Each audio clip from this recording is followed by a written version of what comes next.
Okay, we'll be coming up on Jesse's market out here, which used to be owned by the Pagets. I do believe that one of the Wright boys owns it now. I'm not quite sure, but that's what I heard tell.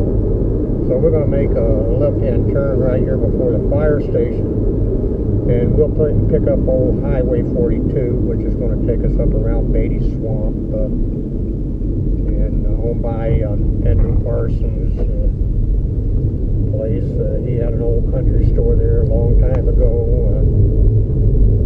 and then Tib Young lived right across the street from him. We're going up by Raymond Scott.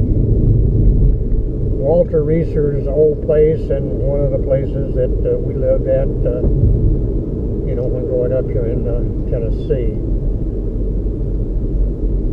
Now here's the Beatty Swamp Church off to the right. That wasn't here when I was growing up. And on straight ahead here, you'll see a brick home that was owned by Tib Young. Him and my grandma Wright, they sort of had a Hatfield and McCoy feud going back into the 50s. Off to the right here is Andrew Parsons. And get back to Tib and my grandma. Well, she shot his cow, and then she got thrown in jail, and then he shot the dog, and it just went on. And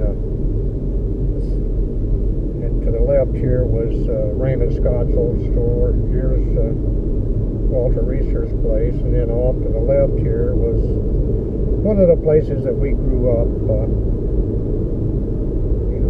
while living here in Tennessee.